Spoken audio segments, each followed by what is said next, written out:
Hey everyone, welcome to Coco Recaps. Today, we'll be viewing the 2007 science fiction drama film The Man from Earth. The movie touches on Christianity and religion, so those who firmly believe in it are asked not to watch it as it might offend or trigger them. The story is about a man who has lived for 14,000 years and has constantly moved locations every 10 years as people begin to notice that he doesn't age. So without further ado, let's get started. Please turn on the subtitles because there will be spoilers. Professor John Oldman is packing his belongings into his truck as he prepares to move to a new home when his colleagues unexpectedly appear to give him a farewell party. One of John's colleagues, Dan, tells him that he shouldn't leave after 10 years of being a professor because he is perplexed as to why John is leaving his career behind after just 10 years. Another colleague, Joe, agrees with Dan. When Edith points out that John hasn't aged at all in the past 10 years, the academics get curious as to how he hasn't changed and why he wants to go.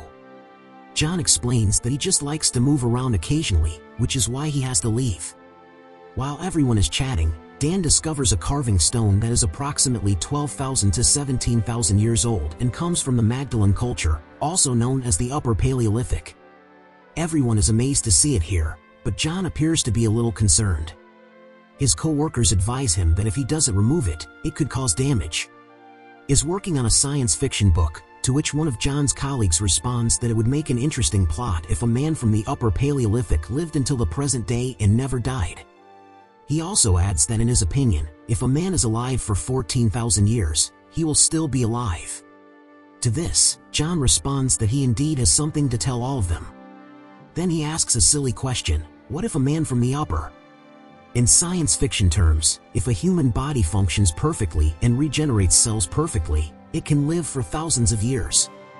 For example, all of the cells in the pancreas change in 24 hours, the stomach lining changes in 3 days, and the entire body in 7 years. If a body performs a perfect detox and perfect renewal, it could live longer. However, most of us die due to slow poisoning. People used to believe in magic, but now they believe in science. There was a time when Christopher Columbus set out to discover a new route to India, and everyone thought he was crazy. Then John reveals something amazing. He says that he had the opportunity to sail with Columbus, and that at the time, everyone thought the Earth was flat. He also speculated that they might fall off the edge of the planet at some point. John's co-workers are visibly shocked when his colleague Harry informs them that he is a very senior. Cro-Magnon John makes a strange noise and everyone starts laughing. A female colleague of his comes back and asks what happened to this. One of the colleagues says that John's claiming that he's 14,000 years old. Not believing John's story like the others, the lady tells John to stop joking around because in her opinion he doesn't look a day older than 900 days. Everyone finds John's story fascinating and wants to hear more. He continues, saying that he didn't age until he was about 35 years old and that he eventually left his group because they believed him to be magical and believed he was taking their lives away in order to stay young. He adds that he doesn't remember everything because he only remembers the high points, low points, and traumas that he can remember. He also says that the first 2,000 years were cold, but over time the glaciers started melting and the sea warmed.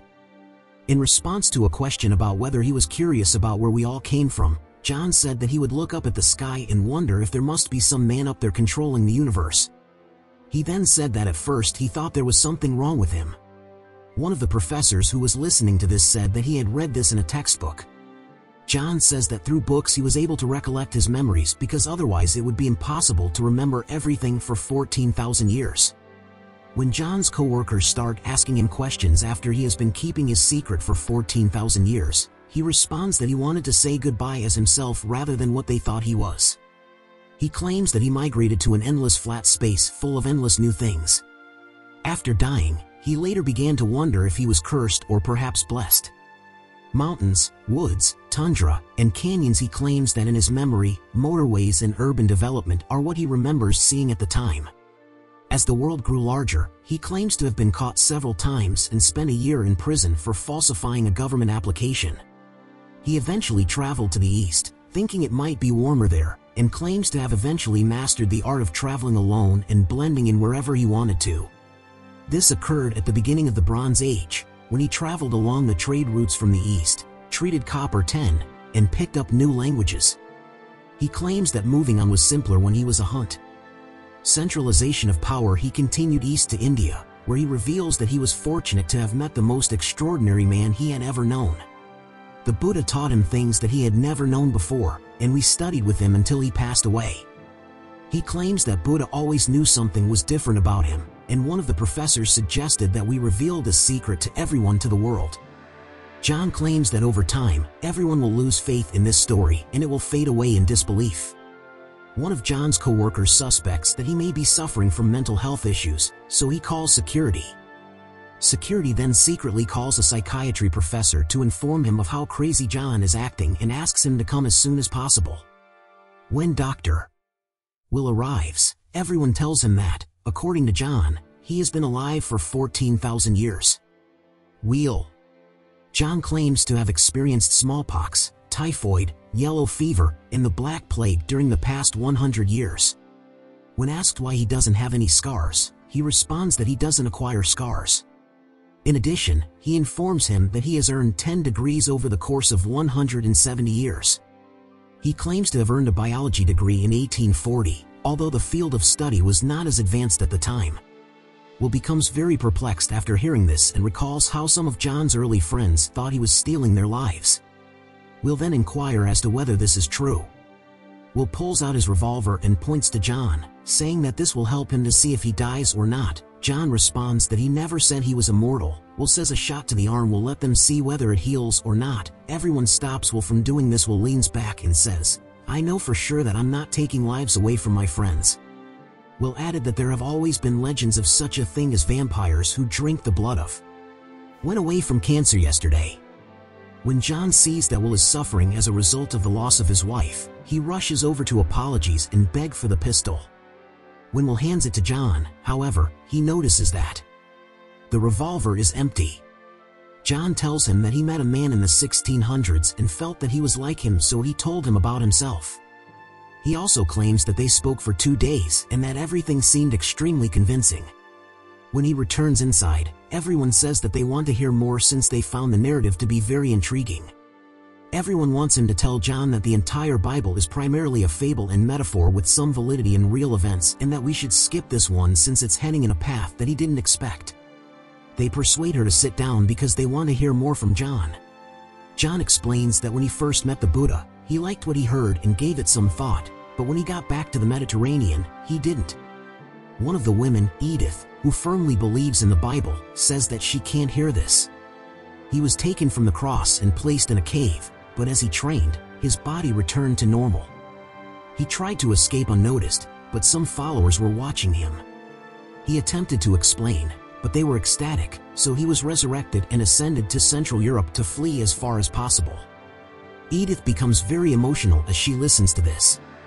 John responds that he doesn't develop scars when one of the professors asks to see the markings left on his wrist from when he was being hung.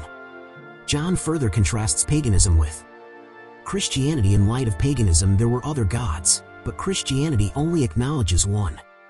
According to Dan, early Christian officials destroyed Hebrew writings and forbade access to pagan sources everywhere. He also asserts that Jesus and the Buddha both taught compassion. John claims that he taught tolerance, fraternity, and love, but later many legends were made up. Priests invented heaven and hell so they could govern by seduction and fear, and one of the people who had previously departed returns.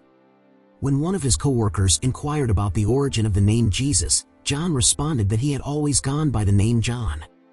He added that as word of the resurrection spread, the name became confused with the Hebrew phrase that means God is gracious, and that his time on earth was viewed as a divine demonstration of his immortality. This led to the name being translated as God is salvation or Yahushua, which then became his proper name, changing to late Latin Lesus. John claims that he did something one day, but Edith is unable to accept this.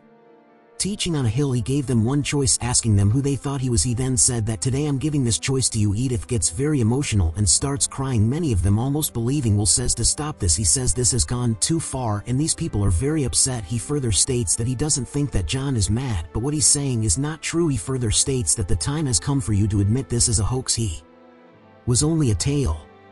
Everyone becomes very disappointed and leaves one by one, but John's girlfriend stays because she still believes what he said.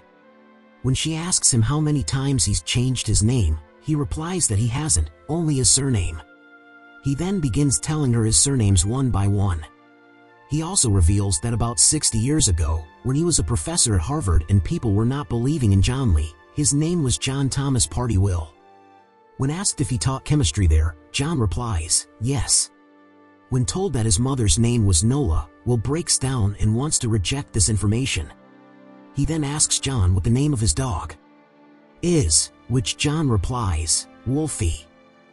Will then becomes very emotional and asks John why he left them, to which John apologizes by saying that he had to move on. Will then has a heart attack and passes away. An ambulance is called, and Will's.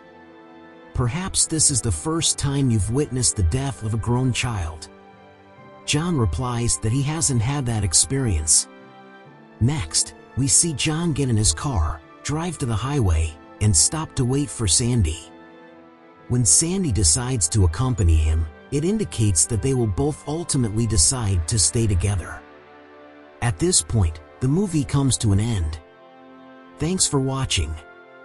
If you liked the video, please click like and let us know what you think in the comments section. Before you go, be sure to subscribe to the channel for more movie reviews.